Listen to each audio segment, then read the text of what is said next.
Hey, what's going on, guys? Flick here, and welcome back to another episode of the FIFA 17 Career Mode with Southampton. This, of course, is the series finale where we will be playing the EuroLeague final against Wolfsburg. But right at the start, guys, I do want to thank you for all the support you have left over these 2 seasons. We've done Southampton a couple times on the channel, once in FIFA 14, now once in FIFA 17, and I think it's safe to say they have a place on this channel. Those of you that are supporters of the club have come in numbers, and you've come to become a part of this community. And those of you that are neutral, I think we've come to love Southampton just a little bit more. But we have a job to finish here today in the EuroLeague final. Wolfsburg are the opponents, so a tough team to match up against. But the way we've been playing lately, I feel like we have to be favorites for this match. But one other thing that I will be featuring in this episode as we start transitioning over to the starting 11 is that at the end of this episode, once we're all done with the Southampton save, we've played the EuroLeague final and we've done the end of season review, is I will be unveiling the team I'll be using in the next career mode, the career mode Road to Glory. And I'm really excited to show that team off for you guys, and hopefully you'll be able to provide some player suggestions for me to assign in episode 1 of that save. By the way, that'll be coming very soon, probably the day after this is uploaded. But here for the starting 11, we've got Pickford between the sticks, Bertrand, Van Dijk, Semedo, and Cedric as our back line, Ward-Prowse, Schneiderlin, Kovalenko in the midfields, and finally at our front 3, we've got Buffal, Volland, and Theo Walcott. I've come to know this team so well, and I feel as comfortable using these players as I have for really any career mode team that I've done. As for the substitutes, we've got Jose Font, Klasi, Højbjerg, Tadic, Redmond, Ambrose, and Sam Gallagher. If we want to bring on the big man, 6'4" Gallagher, depending on the playstyle Wolfsburg do use. But let's get into the match and see what kind of starting 11 we're coming up against. This Wolfsburg starting 11 is very interesting. They're using a 4-2-3-1 formation, pretty defensive oriented, but the key signing for them, obviously, Mauro Icardi as their starting striker. He is someone that I tried to sign in this career mode, but he was out of our price range. Looks like Wolfsburg have brought him in, and he's going to be the danger man for them. I think we've got Rodriguez stuck in a pickle. Kovalenko in the middle. We messed up our first key chance of the match, but that is something I'm going to start to look out for. If Wolfsburg are going to mess around the back and play like that, then we're going to look to make them pay. Here's Buffal. I might just let him do a skill run because sometimes the Burba spins, they just work against the CPU, and if we can win a free kick for that, that would have been nice, ref. It doesn't look like he wants to give it to us. Good thing we've got Morgan Schneiderlin making a couple tackles, but it's going right back to Wolfsburg. We're going to need a little bit of luck on our side to win this one, guys.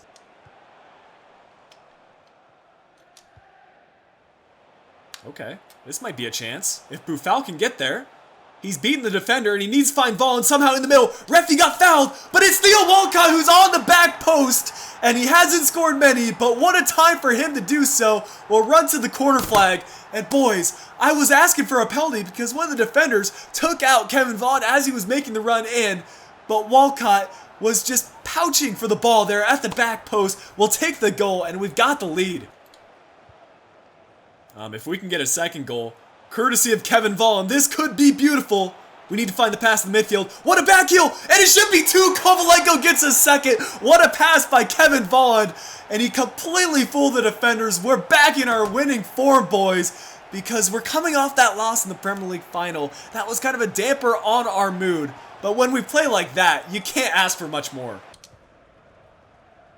I have a feeling Wolfsburg will be pushing on strong as we reach the close of the first half, but we might be able to add on a third if Volland can finish. Boys, it's too easy. It's a repeat of the Sevilla leg because we are all over our opposition in the first half, courtesy of a couple of goals from 3 different players. First it was Walcott, then it was Kovalenko, and now it's our goal scorer, Kevin Volland. Not even on his preferred foot, but that does not seem to matter today. When things are working, things are working. Here are the halftime stats, guys, and it has been a stomping. 4 shots, 4 on target for us, 42% of the possession, but that doesn't matter when you make use of the ball and provide goal-scoring chances like we have today. I'm not going to be making any changes to our starting 11 at the break. We're going to let our starter stay on as long as possible. Are you kidding me? Now it's a penalty kick. This match has gone downhill from the halftime break for Wolfsburg. The only thing that could cap it off is a red card, but that will not be happening.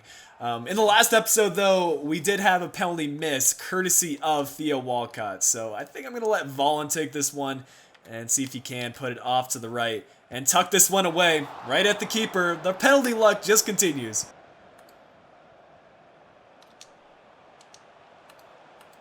Oh, this could be a goal back for Wolfsburg. They'll play it in the middle. And Villarreal, what kind of shot was that? They are just, I don't think they're mentally ready for the EuroLeague final. They weren't prepared for these kind of circumstances and the pressure that may come with this match, especially when you're down 3-0, going on 4-0. Volin can make them pay. We'll get inside the penalty area, see if he can get taken down. We'll try playing it in the middle. Somehow Volin's still on it.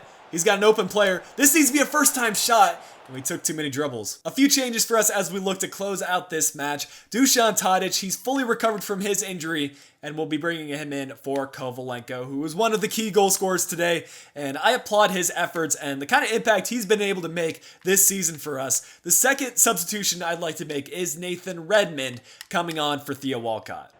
I have to say maybe 1 or 2 attacks left for Wolfsburg, but the result of this game is pretty much secured for us. 3 minutes of added extra time before we can celebrate and lift up another trophy for this season. But now it's Didavi just holding up the ball, and this is when I question what the legendary CPU is even doing. They're down 3-0, they should be pouring forward players and attacking, but our brick wall of a defense will not be scored on today, but it does actually from a deflection. And what a way for this match to end. And it's Mauro Icardi, the player I was worrying about at the start. Despite the late goal conceded, we can now officially say we are EuroLeague champions for the 2017-2018 Premier League season, and I'm ready to lift up another trophy with the boys. Lifting up this trophy is completely different because we have all the key players in there. Of course, the captain, Morgan Schneiderlin, lifting it up for us. And around him, we've got Volin, we've got Tadic, we've got all the original Southampton players that have progressed through this side, like James Ward-Prowse, like Ryan Bertrand, like Sofiane Boufal, and I'm just happy to see this, and I'm happy that these players have been able to experience this season. The stats from this match pretty much sum up our entire season this year. 6 shots, 5 on target, 3 of which were goals for us, whereas Wolfsburg had 7 shots, 3 on target, but only managing 1 goal from their efforts. But Kevin Volin picking up the man of the match with a 9.2 rating, a ton of respectable performances by all the guys, and I'm not going to shout anyone else out in particular because this was a team effort. I thought we would get into a squad report to start off our end of season recap, and Jordan Pickford up to an 82 rating, +7 this season, and what a signing he has been for us. And the reason I decided to start him over Fraser Forster, especially towards the end of the season, was that simply Forster wasn't consistent enough for those big matches in the EuroLeague and also those key matchups in the Premier League. I wanted our consistent keeper in there, and I felt like Jordan Pickford was by far the more consistent player between the two. But as we continue on with the squad report, James Ward-Prowse, what a balanced midfielder he has become. We knew he had great technical ability, but we worked on his finishing throughout the season, and now it's up to the lower 70s, so it's respectable. That's something he was lacking in, and if you ever do decide to pick up a James Ward-Prowse for your own career mode, definitely recommend you work on his finishing, because if you could train that up, he could score a couple of nice finesse shot goals inside the box like he did for us many times throughout this season. But Victor Kovalenko, I would say he was my favorite player to use in this career mode. We only had him for 1 season, but look at the growth he had in the physical stats, the mental stats, and the technical stats. He scored some incredible long shots, and as a center attacking mid, he's the best one I've used in FIFA 17 career mode. Kevin Volin, once you can figure out his playstyle, he's a machine as well. Also growing in the physical and technical stats and going up +2 naturally, so that's always good to see. He's only 25 years old as well, so you could definitely see him hitting an 86, 87, 88 overall rating. But that's a wrap on the squad report. We'll now get into the individual performances, and Kevin Volin tied Christian Benteke for top goal scorer in the Premier League. You can also spot out Kovalenko at the 8th place with 11 goals for a center attacking mid. That is top notch. Top assists went to Mbula with 8 assists throughout the Premier League season. Jordan Pickford leading the way with 11 clean sheets, and yellow cards, it went to Fabio. Red cards, it went to Victor Wanyama. Now, as for each of the leagues around the world, I will be scrolling through each of them, but I'm only going to be covering the major leagues in depth. So you will be able to see all the different leagues. If there are any ones that you want to see in particular, just pause the video. But I will be covering leagues such as the Premier League, Bundesliga, Serie A, and Liga BBVA here in depth. So for the Premier League, it was Norwich, Hull City, and Sheffield Wednesday, who will be seeing the drop down to the championship. Aston Villa did win the championship. Sheffield United won League One, and finally it was Cambridge United who won League Two. In France, it was PSG who won the Ligue 1 title just over Olympique Lyon, who, by the way, we are doing a stream series with on the weekends on twitch.tv. If you're not following me already over there, I would recommend you do so. I do have a link to it down in the description below. But in the Bundesliga, it was FC Bayern Munich who won the title, 2 points clear of Borussia Dortmund. In the second Bundesliga, it was FC Ingolstadt. Italy, Juventus was clear of Inter Milan by 4 points. Calcio B went to Palermo by a pretty large margin, and now we're going to have the big gap between Italy and Spain. So a good chance for you guys to catch up on some of the other leagues, including the Netherlands, if you want to catch up with your Eredivisie knowledge. But Portugal, some interesting stuff going on there. SL Benfica, pretty clear margin of Porto, which is always going to be a big rivalry. Zenit winning it over Moscow and Russia. And then finally, we will get over to Spain. Real Madrid simply won it due to goal differential. They did win by a large margin of their goal differential, but it came down to that. So that's always interesting to see. As for the second division of Spain, it was Real Zaragoza to win the title with 91 points. But that's pretty much going to wrap things up for each of the leagues around the world. Hope you guys did appreciate seeing that. And just some final stuff to get to here in this career mode. As for all the cups, it was Manchester United to win the Emirates FA Cup over Spurs. And apologies if there's a bit of screen delay. I don't know why career mode is so slow, especially for an offline game mode. But we're already pretty well aware of who won the EFL Cup. We lost that one to Chelsea in the final. The European International Cup prior to the preseason starting went to Sporting, so more disappointing stuff right there. But I think it's mostly the Champions League that you guys are most interested in, and I felt like this was super interesting. I didn't expect Inter Milan to be reaching the final, and I didn't also expect Spurs to be reaching the semis, but despite not finishing first in Serie A, Inter Milan did end up winning the Champions League, and they did defeat PSG in the final. But I think that's it, guys. We're just going to be looking at the board objectives from here and seeing how they felt we did this season. I hope that they feel like we did well, considering we won the Premier League and the Euro League. Despite all the achievements that we made this season, the board isn't exactly happy with how we did, but they still feel like we deserve another chance for future seasons, and it boosted our manager rating from somewhere around 60 up to 67. I still think the manager rating system needs a lot of work, but hey, this is the first year we are seeing this, so I'm optimistic about the future and what it might hold. But guys, that is it for the Southampton career mode. Again, I appreciate all you that have supported this career mode from the start, but now we're going to start thinking about the future, and let's unveil the new career mode team.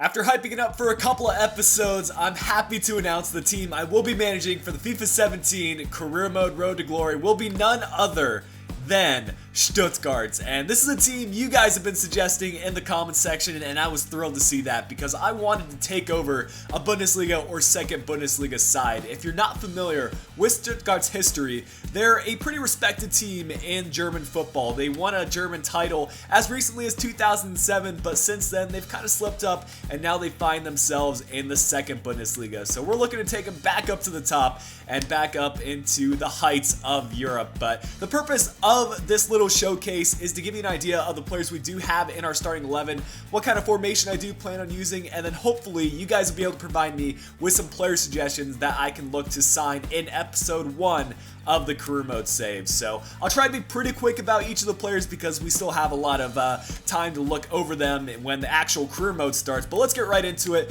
Our starting keeper right now is Langorek, 27 years old, 74 rated. So we'll definitely have to look to upgrade at some point in the future. I'll probably go with the youth academy keeper and look to develop him through the training. S2E will be our left back. He's 27 years old, but he's pretty balanced on his statistics, so I think he's someone that can compete in all the divisions of German football, and we probably won't have to upgrade him until, I'd say, Season 3 of this career mode. Kaminsky is one of our center backs, and definitely not our best center back. 24 years old, 6'4", some decent stats on him, but I am looking to upgrade that position eventually. However, we do have Baumgartel. He's 20 years old. He's been playing for the Stuttgart side for quite a while and getting a lot of action in the Bundesliga, so I think he's going to be the player that we develop throughout the entirety of this career mode and hopefully make him one of Germany's best center backs. We also have a number of right backs in the side, but Klein is the one I've chosen to start for us. He's a little bit quicker than some of the other options, and he's also pretty versatile. 29 years old, again, which seems to be a common problem in this Stuttgart side. But on to the captain, we've got Getna.